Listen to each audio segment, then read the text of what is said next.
ராஜி, தற்போது நாம் பார்த்துக் கொண்டிருக்கிற பகுதி இந்த கொசஸ்தலை ஆட்சியினுடைய மிக முக்கியமான துவார பகுதி. மேம்பாலத்தினுடைய மேலே நின்று கொண்டிருக்கிறோம். தற்போது சென்னை வட சென்னையில் மிக முக்கியமான இந்த எண்ணூர் பகுதியில் தான் அதிகமான மழை பெய்து கொண்டிருப்பதாக பாலச்சந்தர் தற்போது அண்மையில் செய்தியாளர் சந்திப்பில் தெரிவித்திருந்தபடி அதனுடைய ஆதாரங்களை தான் நாம் பார்க்க முடிகிறது. தற்போது ஒளிப்பதிவாளர் ஸ்பீக்கர் அந்த காட்சிகளை நாம் பார்த்துக் கொண்டிருக்கிறோம். கடல் போல் காட்சி அளிக்க ஒரு காட்சி. எப்பொழுதுமே பக்கிங்காம் கால்வாய் இந்த கூவம் ஆறு என்று கூறுகிற இந்த ஆற்றினுடைய கரைப்பகுதிகளை பார்க்க முடியும், அடியில் இருக்கிற பாறைகளை பார்க்க முடியும், சிப்பிகளை எடுக்கக்கூடிய மீனவர்களுடைய காட்சிகளை நாம் தொடர்ச்சியாக பார்க்க முடியும். ஆனால் தற்போது பாலாற்றிலே எவ்வளவு தண்ணீர் ஓடுமோ அதே போல ஒரு கடல் போல் காட்சி அளிக்கக்கூடிய காட்சியை தான் கொசஸ்தலை ஆற்றினுடைய காட்சியை பார்க்க முடிகிறது.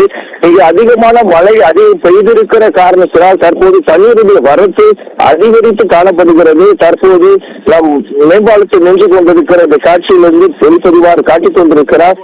இந்த காட்சியிலிருந்து ஒளிப்பதிவார் காட்டிக் கொண்டிருக்கிறார். தற்போது தண்ணீருடைய அளவு கிட்டத்தட்ட 15 அடிக்கு மேலாக இருக்கும் என கணிக்கப்படுகிறது. தற்போது ஒரு மீனவர்களும் இந்த பகுதியில் இல்லை. ஏனென்று சொன்னால் காற்றினுடைய வேகம் அதிகரித்து காணப்படுகிறது.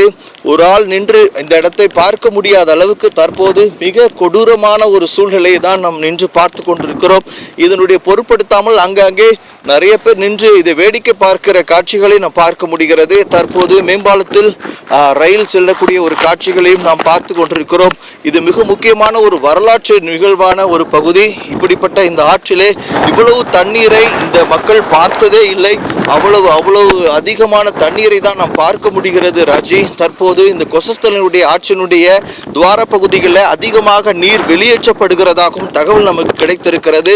தண்ணீருடைய அளவு மேலும் அதிகரிக்கக்கூடிய நிலையில் தற்போது இந்த பகுதியில் இருக்கிற குப்பம் பகுதிகளில் இருக்கிற மீனவர்கள் குடும்பங்கள் எல்லாம் தற்போது வெளியேற்றப்படுவதற்கான தகவல் கிடைத்திருக்கிறது. ராஜி, தற்போது இந்த பகுதியில் பக்கத்தில் வசிக்கக்கூடிய மக்களுடைய நிலைகளை பார்க்கும்போது சற்று ஆபத்தான நிலையில் தான் அவர்கள் வாழ்ந்து கொண்டிருக்கிறார்கள். இந்த ஆற்றினுடைய கரையில் இருக்கிற அத்தனை பகுதிகளுக்கும் எச்சரிக்கை விடுக்கப்பட்டிருக்கிறது. ராஜி,